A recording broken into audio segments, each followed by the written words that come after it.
What's up, everybody? Renfail here. I am back to Icewind Dale. Today we're doing a special video, which isn't part of the playthrough series, but this is more of a guide on what classes should I play when I'm creating a party from scratch.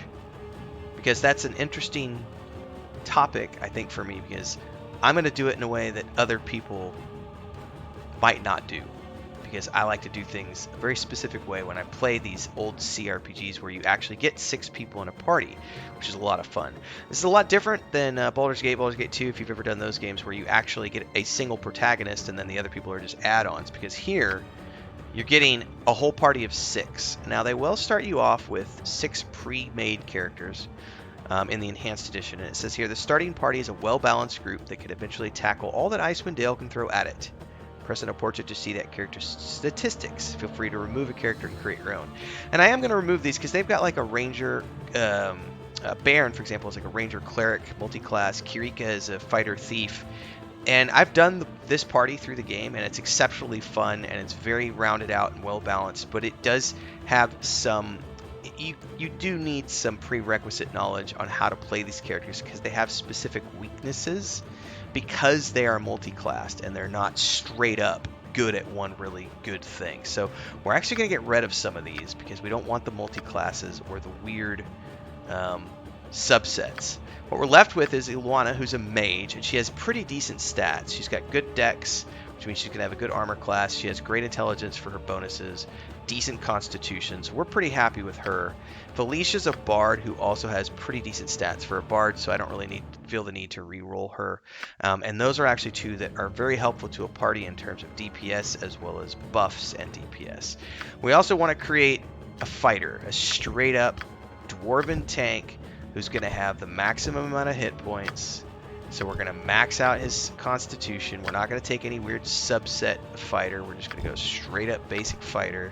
Make him chaotic good alignment so that he's good at things.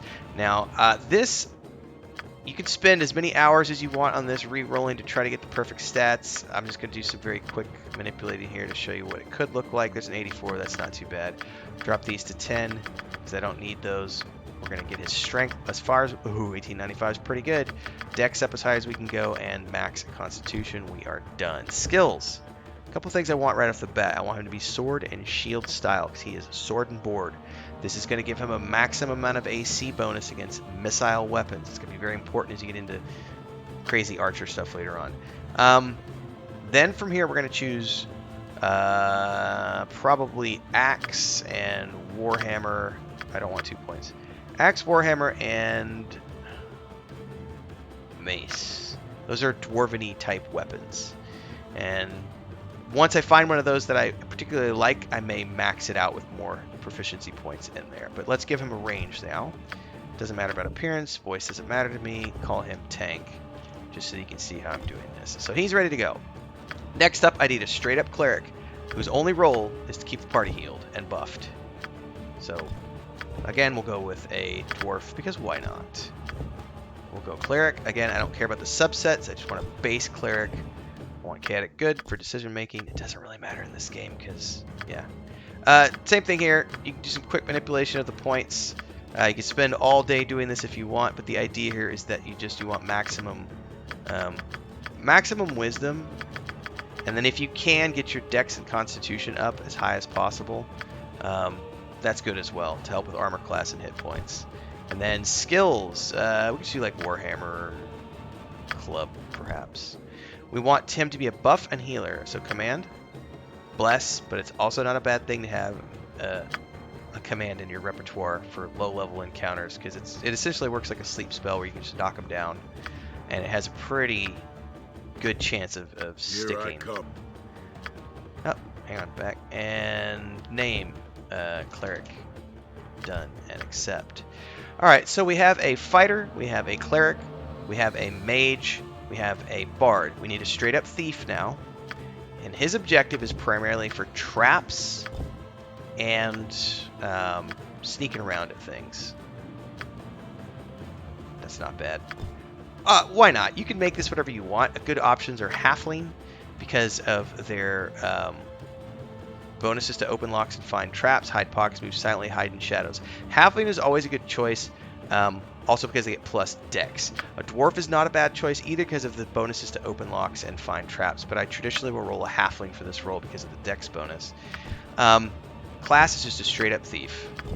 I just do straight up thief. I don't do any of the subsets because he's mostly here for the traps and things of that nature. So chaotic good. Abilities. Now this is where, again, manipulate as much as you want to try to get the maximum amount of points you can get. I don't care about charisma, so we can drop that down. Wisdom I don't care about. Drop that down. I don't care about intelligence. Really what I want is max dex, max strength, max constitution. Okay. From here, if you can get all these to 10, charisma should be the last one on your objective, then you're good to go. Skills. Now, this is going to be based upon what type of thief do you want. I'm not worried about a stabbity stab thief. I am worried about a thief who is really good at opening locks and finding traps and things of that nature. So we're going to bump these both up to say, can I do 40 for now? Let's see what points I get with after that. It's 45. 45. I've got 5 points left over. I'm going to stick those in open lock. And we're done.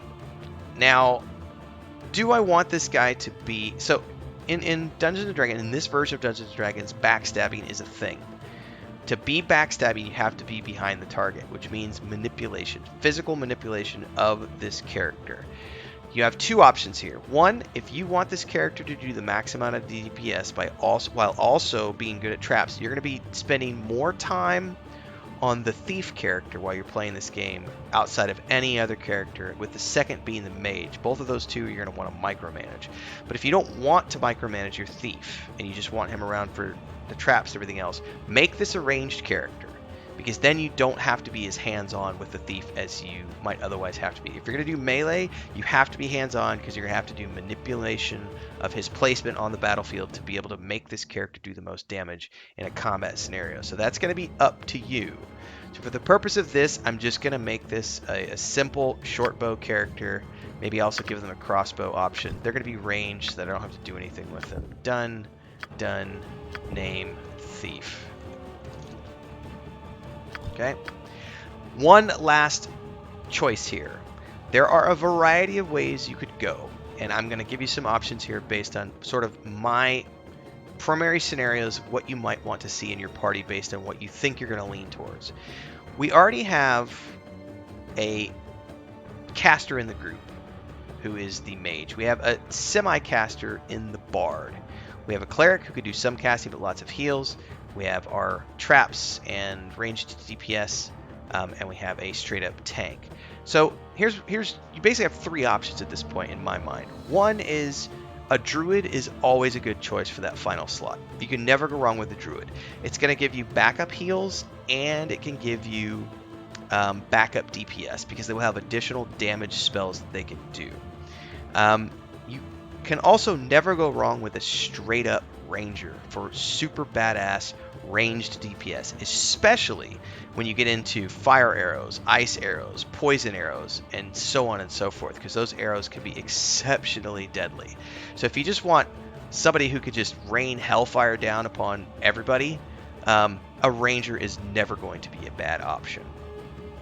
And then finally, if you want a backup tank, this is a good place to put a paladin of some type, because they're going to give you some backup heals as well as some backup spells that you can use in terms of buffing your group and everything else, as well as some pretty decent melee DPS and survivability. So it really just kind of depends on what you think you want to be doing with your group. My gut reaction, the choice that I would traditionally choose right out of the gate, is probably going to be a ranger, because I can come in here and just pick, make this one a female for the sake of it, a pirate captain with a cat. That's pretty awesome, actually. I'm going to totally choose that. Even though that's not technically, I'm going to say elf because of all the bonuses. I'm going to say class is a ranger, and this is the one area where I'm going to say I'm actually going to sub-branch down. Instead of being a base ranger, I'm going to make it a archer. And that's because you get some really amazing ranged DPS out of this. Alignment, chaotic good as always. Abilities, again, re-roll as you see fit to get the maximum amount of points if you can. We don't care about charisma. You can only take wisdom down to 14. We don't care about intelligence. We do want max dex, max con. Strength is okay. Wisdom's better for spell casting. Click done. Skills, definitely take the, where's it at? Longbow. And put as many points in there as you can, and then as a backup for your weapons, I would say like Bastard Sword's a good choice, along with a two-handed sword. So you'll give them any two-handed weapons you come across. And give them a racial enemy, it really doesn't matter. I'm going to say Yuan-Ti. Appearance, don't care. Voice, don't care. And then we're going to say name. Pirate Archer, done, accept. And there you have a basic setup to run through Icewind Dale. This is what I would consider to be a min-max group. You've got a straight-up fighter, a straight-up cleric, a straight-up thief, a straight-up archer, a straight-up bard, and a straight-up mage, which are going to allow you to, for the most part, not really have to think too much about the complexities of micromanagement and in terms of multi-classing.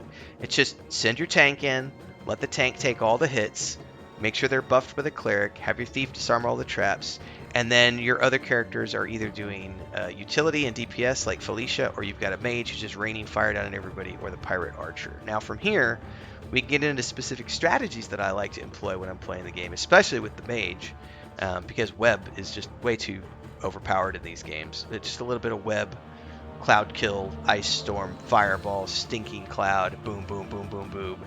By the time anything that's left survives that and it comes through, your archer's going to whittle them down to the point where once they get to your party, a couple of hits is all they need and they're dead. It's a great setup.